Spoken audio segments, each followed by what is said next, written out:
46 میں آ کر شیعوں کی حکومت کو کیا تغرل بیگ سلجوکی نے، سلجوک مسلمان ہوئے تھے محمود غزنوی کے دور میں، سلجوک ان کے بڑے کا نام تھا۔ تو ایک دفعہ محمود غزنوی نے سلجوک سے پوچھا اگر مجھے تیری مدد کی ضرورت ہو تو کتنے آدمی پیش کر سکتے ہو؟ تو اس نے ایک تیر دیا، کہا یہ ایک تیر ہے میرا، کسی کو یہ تیر بھیج کر میرے علاقے میں بھیج دو تو چند گھنٹوں میں 1,00,000 تلواریں تیرا پہرا دینے کے لیے تیار ہوں، میرے پاس اتنی طاقت ہے۔ تو یہ سلجوک کی نسل میں تھا تغرل بیگ۔ اللہ تعالیٰ نے جب عرب زوال کا شکار ہو گئے اور ضعف کا شکار ہو گئے، جیسے بڑھاپے کا کوئی علاج نہیں، جب قوموں پہ زوال آتا ہے تو اس کا بھی کوئی علاج نہیں، پھر اور قوم کو جگہ ملتی ہے۔ جیسے بڑھاپا ایک فرد پہ آتا ہے، ایسے بڑھاپا قوم پہ آتا ہے۔ قوم کا بڑھاپا جوانی میں نہیں لوٹ سکتا، جیسے فرد کا بڑھاپا جوانی کی طرف نہیں لوٹ سکتا، قوم کا بڑھاپا جوانی کی طرف نہیں لوٹ سکتا، کوئی علاج نہیں، نئی نسل کا آنا ہی علاج ہے۔ تو عرب دھل چکے تھے، 600 سال بہت ہوتے ہیں حکومت کو، اپنی صفات گم کر چکے تھے، اب نئے خون کی ضرورت تھی۔ تغرل بیگ پہلا شخص تھا جس نے آ کر اہل سنت والجماعت کو استحکام بخشا، شیعوں کی حکومت کو ختم کیا، بغداد سے، شام سے، ان سارے علاقوں سے۔ صلاح الدین ایوبی نے اسماعیلی شیعہ کی حکومت کو ختم کیا، مصر۔ العاضد ان کا آخری خلیفہ تھا صلاح الدین ایوبی، نور الدین زنگی رحمۃ اللہ علیہ کا پروردہ تھا، اس کا دوست تھا، اس کے دوست بھی تھا، بچہ بھی تھا اس کے سامنے، زیادہ لکھنے پڑھنے کا شوق تھا۔ پھر اللہ تعالیٰ نے اس سے کام لیا اور اس کو مصر کا گورنر بنا کے بھیجا، مصر کی مدد کے لیے بھیجا۔ تو وہاں اس نے صلاح الدین ایوبی نے وہاں ختم کیا، تغرل بیگ نے یہاں ختم کیا۔ تو پھر سلجوک جو تھے نا یہ اقتدار میں آئے، ادھر ختم ہو گئی سلطنت بنو عباس کی، مصر ایک چھوٹی سی ترکوں کی سلطنت۔ تو اللہ تعالیٰ پھر مرکزیت کے لیے ایک نظام چلا ہے، دو لشکر آپس میں لڑ رہے ہیں ایک میدان میں، ایک جنگلی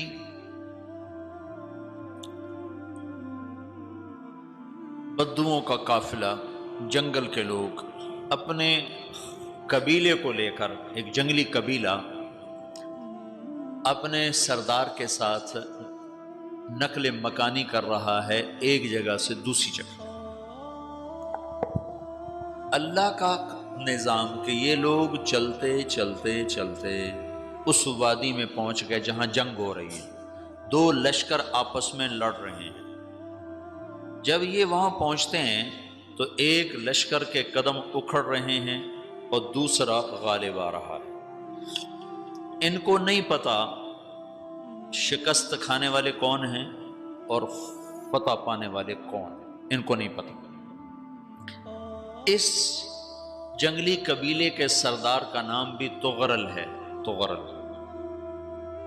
تو یہ سردار کہتا ہے جو شکست کھا رہے ہیں ان کی مدد کرو، کچھ پتہ نہیں کون ہے، کہتا جو شکست کھا رہے ہیں ان کی مدد کرو۔ تو 400 وحشی جنگلیوں نے فاتح لشکر کے پیچھے حملہ کر دیا۔ وہ تو ایک کافی ہوتا تھا، 400 دوڑ جب تلواریں پڑیں تو چند لمحوں میں نقشہ بدل گیا، بھاگنے والے جم گئے اور جمنے والے بھاگ پڑے۔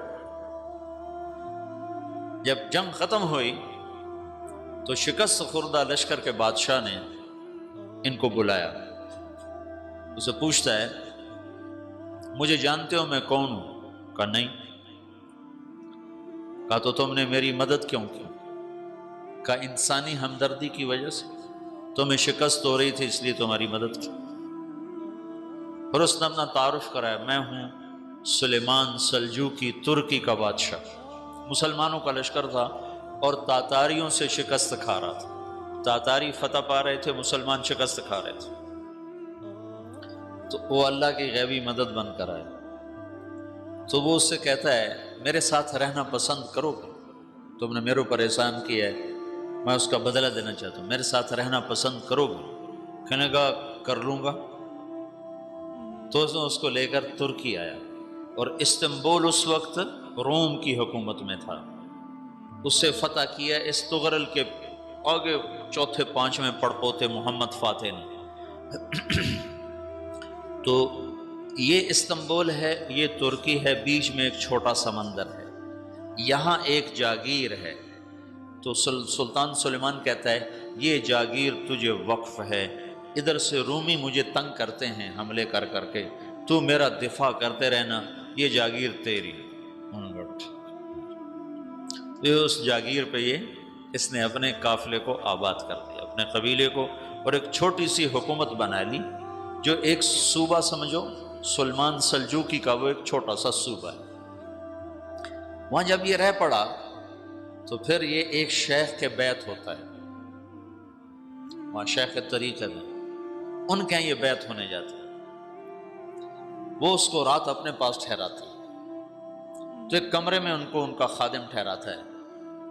یہ جب کمرے میں جاتا ہے تو سامنے دیوار میں طاقچے پر قرآن پڑا ہوا ہے، تو یہ تغرل بیگ کہتا ہے یہ کیا ہے، یہ کیا ہے؟ تو وہ خادم کہتا ہے یہ کتاب اللہ ہے، قرآن ہے۔ اچھا، وہ اس کو وہاں چھوڑ کے باہر چلا جاتا ہے۔ وہ دیہاتی آدمی، جنگل کا رہنے والا، پہلی دفعہ زندگی میں قرآن دیکھا، وہ کہتا ہے یہ قرآن ہے، اللہ کی کتاب ہے، میں اللہ کی کتاب کے سامنے سو جاؤں، کتنی بے ادبی ہے۔ تو اس نے ایسے قرآن اٹھایا اور سر پہ رکھ لیا اور کھڑا ہو گیا، ساری رات قرآن سر پہ رکھ کے کھڑا رہا۔ رات کے پچھلے پہر اس کو خواب آیا،